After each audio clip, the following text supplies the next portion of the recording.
Bonsoir, bienvenue à l'Atelier Librairie, le livre Voyageur animé par Fabienne Roch et moi-même, Bruno Lalonde. Nous sommes à Montréal le 7 mars 2023. Suite au suicide du poète roumain, du poète germanophone d'origine roumaine, Paul Celan, suicide survenu en 1970, le poète s'était enlevé la vie en se jetant dans la Seine. Henri Michaud, dans ce recueil, Moment, lui a consacré un poème d'une extrême beauté. Je ne savais pas que... En fait, je n'imaginais pas les accointances qui pouvaient exister entre la poésie acidulée, un brin un peu humoristique, et celle très grave, solennelle presque, de Paul Celan. Alors mon étonnement fut grand de constater cela. Il faut dire, je connais mieux le travail de Celan que celui de Michaud, pour toutes sortes de raisons. Question de sensibilité, peut-être. Et Paul Celan, cette haute figure tragique, née en 1920, mort en 1970, qui a, qui a connu l'expérience des camps. Et sa mère est morte dans... Les trois ont été tenus captifs dans les camps. Et le père est mort du typhus et la mère est un camp nazi en Transnistrie. Ce qui est plutôt étonnant car cette région aujourd'hui est l'objet de convoitise de l'ogre Poutine car elle est frontalière à la Moldavie et à l'Ukraine. Une sorte de zone tampon, si je peux dire. Et qui est convoitée également par les Polonais. Alors, c'est une toute petite région et où le danger est à son maximum. Aujourd'hui encore, cette séquence, troisième appel aujourd'hui, d'une veuve qui a perdu, oui, puis très curieusement, par un drôle de coïncidence. Elle a perdu son mari il y a quelques mois et ce couple fréquentait assidûment ma librairie.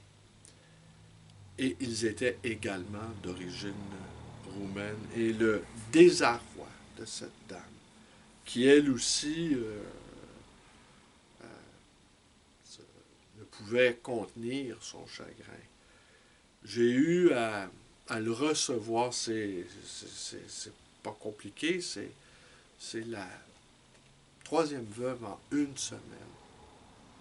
Et hier ou avant-hier, oui, avant-hier, je vous ai parlé de cette autre veuve qui, qui aurait souhaité faire un musée avec les livres rares, la collection de livres de Feu, son compagnon.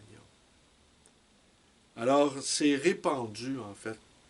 En fait, c'est répandu. C'est pas répandu, mais c'est répandu que ces femmes très amoureuses qui ont eu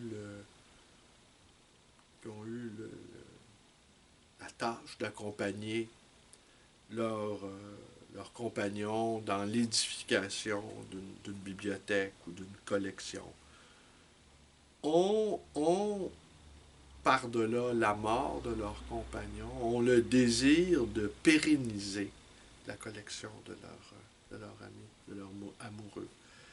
Et ce désir de pérenniser, ce désir que le projet survive au-delà de la disparition, en tout cas de ce que je peux éprouver depuis quelque temps, ça semble assez fréquent.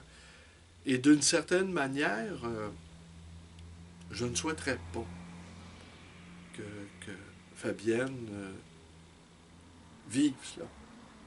Et s'il y a un message que je reçois de manière répétée, si je peux dire, c'est celui-là. Ne la laisse pas avec 50 000 livres sur les épaules. Arrange-toi, mon petit Bruno, quand le moment, vous me direz, on ne sent jamais ce moment-là. Mais je pense que on peut arriver à un moment donné à certaines conclusions et, et de prendre des décisions qui s'imposent. Alors, c'est le...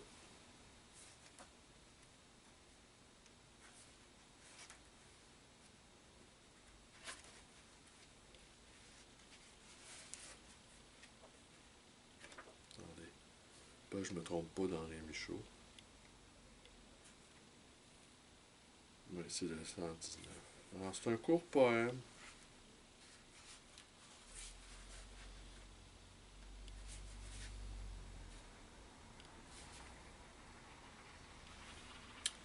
Le jour, les jours, la fin des jours.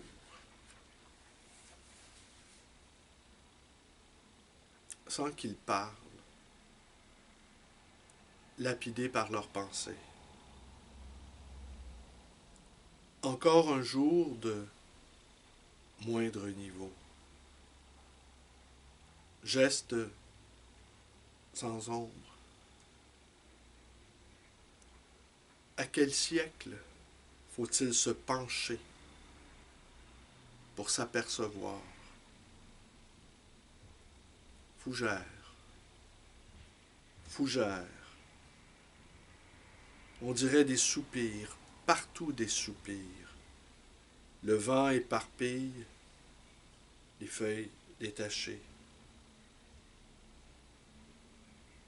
Force des brancards. Il y a 1800 000 ans, on essaie déjà pour pourrir, pour périr, pour souffrir. Ce jour, on en a déjà eu de pareils, quantité de pareils. Jour où le vent s'engouffre, jour aux pensées insoutenables. Je vois les hommes immobiles, couchés dans des chalands, partir. De toute façon, partir. Le long couteau du flot de l'eau arrêtera la parole. Alors, c'était ce très court poème consacré au poète martyr, au poète de génie, Paul Celan, par cet autre poète de génie, Henri Michaud, Moment. Je vous remercie d'être avec moi. Portez-vous bien et à demain.